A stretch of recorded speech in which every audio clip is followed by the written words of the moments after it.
Di depanku berdiri seseorang yang barangkali aku sudah kenal. Mungkin juga tidak. Aku tidak tahu siapa namanya. Perawakannya sederhana. Ia tidak membawa apa-apa. Matanya juga hanya dua, dengan sorot yang biasa. Bahkan ia tersenyum manis dan mengatakan, "Apa kabar?" Tapi aku cemas. Aku merasakan ada bahaya dalam ketenangan sedang merambat perlahan-lahan, hendak menjangkau leherku. Aku merasa terpepet ke sudut dengan sopan, dan kemudian pada akhirnya nanti, dengan lemah lembut, akan diminta untuk menyerah. Aku tidak siap untuk menyerah, karena aku merasa masih perlu untuk menunjukkan kalau diberi kesempatan lebih lama. Mungkin aku sanggup bekerja lebih baik, termasuk memperbaiki kekeliruan-kekeliruanku di masa lalu. Sayangnya, waktu tidak bisa menunggu. Orang itu bertambah dekat. Akhirnya aku terpaksa membela sebelum diserang. Aku memanggil, "Ya Allah, apa yang harus kuambil? Di sana hanya ada sebuah kursi." Kursi itu terpaksa aku angkat. Kemudian aku lemparkan kursi itu ke arah orang itu.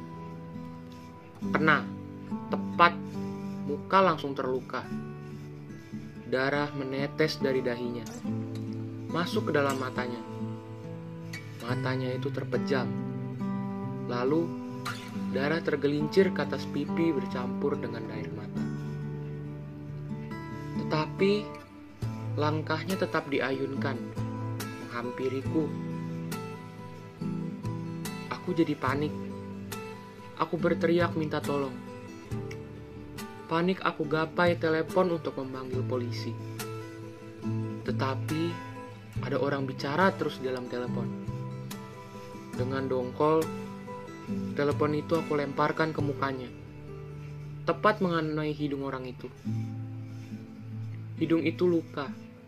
Darah menetes dari hidung, masuk ke dalam mulutnya. Mulut itu bergerak, lalu dia meludah. Dahak yang kental. Aku mundur, merapat ke tembok. Dia mulai mendesak. Aku bersingsut ke sudut. Sekarang aku mencoba menendang. Kemudian memukul. Sesudah itu menggigit. Aku kalap. Aku ngamuk.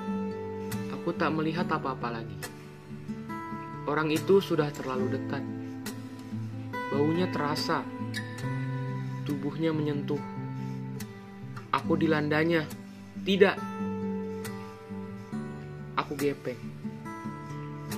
Aku coba juga untuk meronta. Aku tak berdaya. Tak ada gunanya. Aku coba lagi berteriak. Tapi suaraku juga sudah habis. Tenagaku terkuras. Akhirnya orang itu masuk ke dalam tubuhku.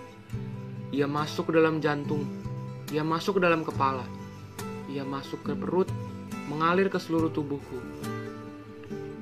Ia menusuk ke dalam sanubariku. Ia menjalari sukmaku. Aku menjerit dan melenting. Ah! Lalu, tiba-tiba saja, aku merasa bahwa sebenarnya ia kenal betul siapa orang itu. Tiba-tiba saja aku teringat tentang masa mudaku. Lalu aku yakin benar bahwa orang itu adalah aku sendiri di waktu masa muda. Setelah aku yakin bahwa aku sebenarnya sedang menghadapi diriku sendiri, aku keluar lagi. Tapi sekarang, aku melihat orang itu menjauh. Hanya punggungnya yang bidang saja yang menampak. Kepalanya menatap ke arah depan. Aku tak dapat lagi melihat matanya yang polos, senyumnya yang sumah, dan air mukanya yang jernih. Aku merasa seperti ditinggalkan. Akhirnya aku berseru-seru memanggil, Kembali, kembali, kembali. Tapi orang itu tidak kembali. Ia berjalan terus ke sana dengan langkah yang tetap. Aku pun menangis. Aku telah kehilangan seorang kawan yang tadinya aku kira musuh. Tapi tangis itu tidak menghiburku. Baru semenit menangis, aku buru-buru mengangkat mukaku lagi mencari orang itu. Ternyata orang itu sudah lewat. Kemudian aku hanya bisa termenung. Aku mendengar suara lonceng gereja. Kini, aku yakin bahwa satu generasi telah melewatiku.